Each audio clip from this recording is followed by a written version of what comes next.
최근 계란값 고공행진을 불러온 지난 겨울 산란계 대량 살처분은 정부의 일방통행식 결정으로 진행됐습니다. 민간 전문가가 참여하는 심의위원회는 유명무실했습니다. 이시종 지사가 지역 대표 상원을 만들자며 양원제 도입을 연일 역설하고 있습니다. 대선 의제로 채택될지 주목됩니다. 충청북도 연구 용역에서도 중복 사업이 확인됐습니다. 수의계약 비율도 66%나 돼 절차가 투명했느냐는 지적도 있습니다. 직업계고를 중심으로 제2의 개명 바람이 불고 있습니다. 신입생의 선택을 받아야 하는 생존 전략입니다. 여러분 안녕하십니까? 오늘 충북 코로나19 발생 현황부터 알아보겠습니다. 신규 발생 확진 환자는 56명입니다. 지역별로는 청주 18명, 충주 28명, 단양 1명, 음성 8명, 진천 1명이 확진됐습니다. 충북 누적 환자는 4,359명, 누적 사망은 71명입니다. 조류 인플루엔자로 올해 초 알을 낳는 국내 산란계의 30%가 살처분되면서 달걀값이 오르자 정부가 지난 1월부터 미국산 달걀을 수입하고 있죠. 그런데 살처분을 결정하는 정부의 방역 시스템 결정 과정을 살펴봤더니 일방통행식이었습니다. 농민들은 수입란 확대 방침에도 우려를 보이고 있습니다. 허지희 기자가 보도합니다. 올해 초 시장에서 7, 8천 원까지 오른 계란 한 판. 6개월 만에 일부 매장에선 10,000원을 넘어섰습니다. 알을 낳는 국내 닭의 30% 가까이인 1,700만 마리가 조류 인플루엔자로 인해 대부분 예방적 살처분됐기 때문입니다. 산발적 감염 양상에도 발생 농가 주변 살처분 기준을 기존 반경 500m에서 3km로 일괄 변경 적용하면서 살처분 규모가 크게 늘어 국내 생산 기반이 붕괴한 겁니다. 멀쩡한 걸 다 묻었으니까 무조건 그 3km 안에 들어있다고 해서 다 묻은 거 아니에요. 그렇다면 살처분 결정은 어떻게 진행됐을까? 2019년부터 2021년 초까지 열린 20건의 정부 중앙가축 방역심의위원회 회의록입니다. 모두 대면이나 화상회의가 아닌 서면으로만 진행됐습니다. 안건에 대해서도 의견 청취가 아닌 동의, 비동의 여부만 위원들에게 카톡으로 확인했습니다. 반경 3km 살처분이 과도하다는 지역 시도에서 올린 안건도 마찬가지였습니다. 영상회의라도 해가지고 토론을 좀 합시다. 그러면서 지속적으로 살처분 범위 조정에 대한 의견을 농림부에 냈는데 가축방역심의에서 그런 걸 논의를 한 적이 없어요. 열리질 않았으니까. 이런 과정을 통해 살처분을 강행해야 한다는 정부안은 모두 그대로 통과했습니다. 학계에 있는 한 심의위원도 MBC와 통화해서 바이러스 전문가라도 현장의 방역 정보를 공유해 찬반을 결정해야 하는데 그렇게 하지 못했다고 밝혔습니다. 농림축산식품부는 코로나19 확산세로 대면회의 개최에 어려움, 신속한 결정이 필요했기 때문에 어쩔 수 없었다는 입장. 현재 일정 기준을 충족하면 살처분을 면제하는 농가 질병관리 등급제를 추진하고 있지만 이도 농가 책임 부담이 크다는 여론에 동참이 저조한 상황입니다. 또 현재 산란계 병아리값 상승으로 40%에 머무는 재입심률을 높이기 위해 살처분 보상금 조기 지급과 동시에 가격 안정을 위해 미국산 달걀 2억 개를 추가 수입해 한 판당 3,000원대에 판매하는 방안도 추진 중입니다. 하지만 추가 수입 방침과 최근 2배 급등한 사료값 상승이 산지의 산란계 재입식을 주저하게 해 추석까지 안정세를 찾기 어렵지 않겠냐는 우려도 계속 나오고 있습니다. MBC 뉴스 허지입니다. 충주에서 코로나19 발생 이후 가장 많은 확진 환자가 나왔습니다. 오늘 충주에서는 행정복지센터 직원과 택시기사, 미용실 직원 등 28명이 양성 판정을 받아 코로나19가 발생한 이후 하루 사이 가장 많은 인원이 확진됐습니다. 충주시는 긴급 문자를 보내 확진자가 방문한 장소를 찾은 시민은 증상 여부와 관계없이 검사받을 것을 촉구했습니다. 두 자릿수 확진이 이어지고 있는 충주에서는 충북에서 유일하게 4단계 거리 두기를 유지하고 있습니다.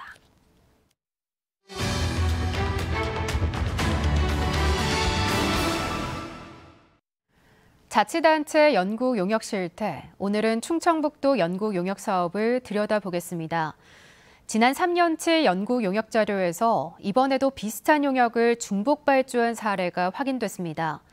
연구기관 수의 계약 비율도 절반을 넘었습니다. 보도에 김영일 기자입니다. 산과 호수가 어우러져 내륙의 바다로 불리는 충주호. 충청북도는 충주호 관광 활성화를 위해 지난 2019년 1월과 2월 한 달을 두고 2개의 용역을 발주했습니다. 하나는 충주호 일대 관광지의 친환경 연계교통 네트워크 구축이, 또 다른 연구는 육상과 수상교통, 인프라 환경 개선이 목적이었습니다. 같은 지역을 대상으로 한 교통 편의 개선 연구라는 점에서 내용이 겹칩니다. 연구 용역을 마친 날짜까지도 2019년 12월 5일로 같았습니다. 업체는 2개의 업체였지만 용역 기간도 맞췄던 거고 항상 같이 회의하고 보고회도 같이 하고 용역 결과물 만들 때도 회의해서 했던 거고. 사실상 중복되는 연구에 투입된 연구비는 2억 6천여만 원. 저희가 단독으로 했으면 같이 이제 용역 발주를 했겠죠. 근데 저희가 이제 국토부 중에 이걸 사업을 선정 받으려고 하다 보니 반대로 서로 다른 분야 연구를 하나로 발주했다 취소하는 경우도 있었습니다. 건축문학과는 경관과 건축자산 분야 연구 용역을 통으로 발주했다 입찰자가 나오지 않자 취소했습니다. 뒤늦게 경관 따로, 건축자산 따로 분리 발주하면서 연구만 늦어졌습니다. 연구 성격을 이해하지 못한 일괄 발주가 문제였습니다. 따로따로 용역이 돼야 되는데 용역비가 한 예산으로 섰어요. 연구안하고 자산하고 묶어서 용역 발주를 했는데 아무도 안 한다고 해서 이런 식으로 분담 방식으로 하게 됐다고 그러는 것 같아요. 계약 방식도 문제입니다. 같은 기간에 전체 용역 100여 건 가운데 경쟁 입찰을 통해 계약이 이뤄진 것은 38건. 충청북도가 연구기관을 고르는 수의 계약 비율은 65%가 넘었습니다. 연구는 제대로 이뤄졌는지, 어떻게 활용할지, 반드시 내야 하는 보고서조차 없는 용역도 21건이나 됐습니다. 분기별로 이 용역 추진 상황에 대한 점검 계속해서 추진할 거고요. 연에 한 번씩 제대로 되지 않는 부분에 대해서는 후속 조치할 수 있도록 노력하겠습니다. 충북연구원과 여성재단 등 도 산하기관에서 수행한 연구는 지난 3년간 30건으로 16억 원의 예산이 투입됐습니다. 사실상 주문형 연구에서 객관성이 담보되겠냐는 지적이 나오는 대목입니다. 단체장의 의지를 뒷받침하는 그 용역이 될 수 있고, 또한 공정성의 문제가 제기될 수도 있는 문제고. 진짜로 필요한 사업인지를 따져 예산 낭비를 막기 위한 연구 용역 사업이 사업 추진을 위한 값비싼 명분 쌓기 요식 절차로 전락하고 있습니다. MBC 뉴스 김영일입니다. 충청권 4개 시도가 유치에 나선 2027 학예대학 경기대회가 기재부의 국제행사 심사대상에 올랐습니다. 기재부 국제행사심사위원회는 대외경제정책연구원의 타당성 조사를 의뢰해 경제성 등을 분석한 뒤 국제행사 승인 여부를 결정하게 됩니다. 국제대학 스포츠연맹은 우선 협약 개최지를 내년 1월 결정할 예정이어서 충청권 4개 시도는 국제행사 심사를 연내에 끝내줄 것을 정부에 요구하고 있습니다. 2년마다 개최되는 학예 세계대학 경기대회는 유니버시아드 대회로 불리다 IOC 산하로 편입되며 월드 유니버시티 게임으로 명칭이 변경됐습니다.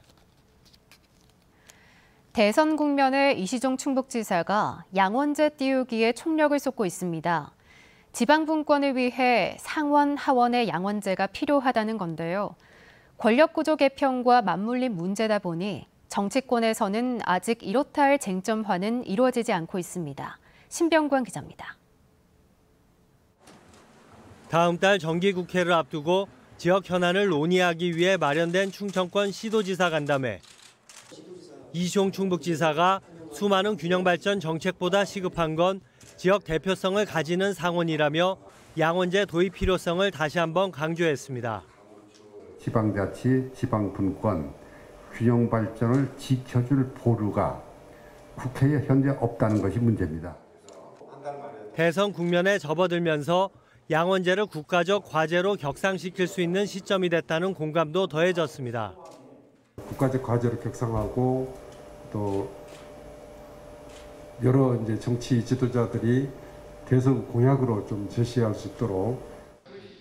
평소 양원제를 주장해온 이시용 지사는 시도지사 협의회 지방분권특별위원장을 맡으며 분위기 조성에 적극 나서고 있습니다. 각 시도에 3명씩 50명 정도 규모인 상원을도 수도권 집중을 경계하고 지방자치와 균형 발전의 보루로 삼자는 주장입니다. 그동안 정치권에서 논의가 없었던 것은 아니지만 권력구조 개편과 맞물린 문제다 보니 진척이 쉽지 않았습니다. 국민의 기본권 문제부터 권력구조 개편문도 또 지역균형 발전의 여러 가지 요인들이 함유되어 있어서 국회 차원에서 다시 한번 논의할, 그래 꼭 이제는 더 이상 미룰 수 없는. 또 양원제로 가면 예산을 주로 다루게 될 하원은 더욱 인구 기준에 따르게 될 가능성이 높아 오히려 비수도권에 불리한 거 아니냐는 우려도 있습니다. 단원제인 현재 국회는 인구 기준의 지역 대표성을 어느 정도 가미해 선거구별로 2배까지 인구 편차를 두고 있습니다. 대선 국면의 지방분권의 해법으로 양원제를 꺼내든 이시용 지사. 3선 지사로 임기 말 정치력을 쏟아붓고 있습니다. MBC 뉴스 신병관입니다. 국가균형발전 충청권 공동대책위는 성명을 내고 공공기관 2단계 지방 이전을 신속히 추진하라고 정부와 여당에 촉구했습니다. 공대위는 문재인 대통령의 대선 공약인 공공기관 2단계 지방 이전에 대해 전현 민주당 대표와 김부겸 총리 등이 거듭 추진 의사를 밝혔지만 최근 파악한 결과 구체적으로 추진 중인 것이 없었다고 밝혔습니다.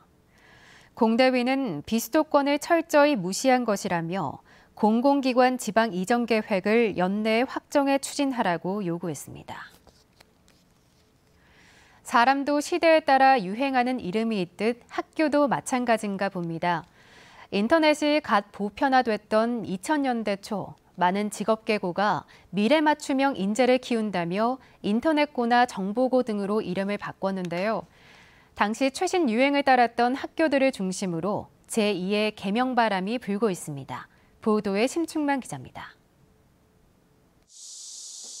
1974년 증평여고로 문을 연 증평정보고등학교, 1992년에 증평상고, 2001년 증평정보고로 각각 개명해 이름만 3번째입니다.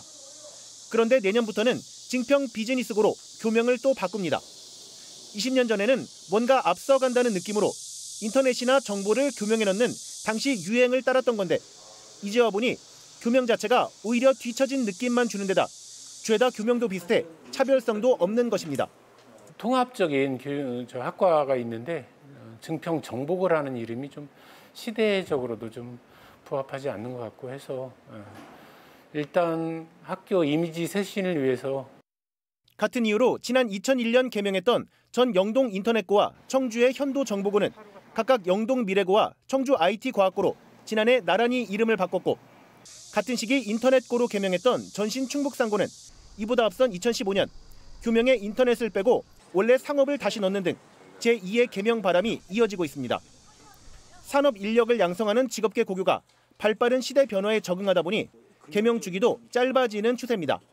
4차 산업혁명 시대로 갈 때는 아주 변화무쌍하게 이렇게 바뀌고 있다고 생각을 합니다. 거기에 우리 직업계 고등학교가 빠르게 대처를 해야 경쟁력을 갖출 수 있다고 생각을 합니다. 신입생의 선택을 받아야 하는 직업계 고교들의 생존 전략이기도 합니다. 이 때문에 청주 도심보다는 군단위 소재학교에서 개명이 더 잦고 최근엔 이미지 쇄신을 위해 직업계고 상징 단어나 군단위 지명을 아예 교명에서 빼려는 시도도 나타납니다. 공부를 하면 보통 공부 못하는 애들이 된다고 생각이 인식이 많이 있는데 과학고라고 바꾸면서 뭔가 학교가 인식이 더 좋아지고. 개명과 더불어 학과 개편도 활발해 졸업 후 부사관이 되는 군 특성화 과정을 비롯해 반려동물과와 인공지능 관련과 등 전에 없던 전공들도 생겨나고 있습니다. MBC 뉴스 심충만입니다. 도내 유초중고 모든 학생들에게 1인당 10만 원의 재난지원금을 주는 방안이 추진됩니다. 충청북도 교육청은 원격 수업으로 인한 학습 결손과 급식 미실시 등에 대한 보상 차원으로 올해 2회 추경에 185억 원을 확보해 모든 유초중고교 학생 18만 5천여 명에게 1인당 10만 원의 재난지원금 지급을 검토 중입니다. 이를 위해 실제 등교를 못한 학생에서 전체 학생으로 재난지원 대상을 확대하는 내용의 조례 개정 절차도 추진하고 있습니다. 제17회 제천국제음악영화제가 내일 개막합니다. 오후 7시 제천문화회관에서 열리는 개막식에는 배우 정성화와 황승헌이 사회를 맡았고 개막작 티나의 댄 린제이 감독과 올해 진페이스로 선정된 엄정화, 심사위원인 가수 김유나, 배우 권혜효 등이 참석합니다. 방역을 위해 주요 관계자만 입장하고 온라인으로 개막식을 생중계합니다. 내일 오전 10시부터는 OTT 플랫폼 웨이브에서 영화제에 출품된 장단편 46편에 대한 온라인 예매도 시작됩니다. 도쿄올림픽 마라톤에 출전해 투혼을 보여준 제천시청 소속 최경선 선수에 대한 환영식이 열렸습니다. 지난 7일 폭염 속에 도쿄올림픽 마라톤에 출전한 최경선 선수는 경기 중 근육경련으로 쓰러졌지만 다시 일어나 완주해 2시간 35분 33초를 기록했습니다. 2016년부터 제천시청 육상팀에 합류해 2017년 전국체육대회 마라톤 2위, 2019 전국체육대회 1위 등 좋은 성적을 거뒀습니다. 교차로 내 우회전 차량의 보행자 보호의식이 낮은 것으로 나타났습니다. 교통안전공단 충북본부가 우회전 차량이 보행자 양보를 얼마나 하는지 청주 도심과 주택가 교차로 두 곳에서 405대를 실험한 결과 횡단보도에 보행자가 있어도 양보하지 않고 지나가는 경우가 81.7%를 차지했습니다. 또 서행하면서 보행자 횡단을 재촉하는 경우도 11.6%였습니다. 차종별 양보 비율은 승용차 54%, 버스 33.3%, 화물차 23.4% 순이었고 이륜차가 5.7%로 가장 낮았습니다. 오늘 오전 9시 20분쯤 청주시 서원구 현도면 경부고속도로 서울 방향 주감휴게소 부근에서 25톤 화물차 적재함이 옆으로 넘어졌습니다. 다친 사람은 없었지만 1톤짜리 인쇄용 재질 8개가 도로 위로 쏟아져 1시간 넘게 정체가 빚어졌습니다. 경찰은 차선을 변경하는 데 앞차가 끼어들어 급정거했다는 화물차 운전자의 진술을 토대로 적재물 고정 여부 등을 조사하고 있습니다. 네, 뉴스를 마칩니다. 고맙습니다.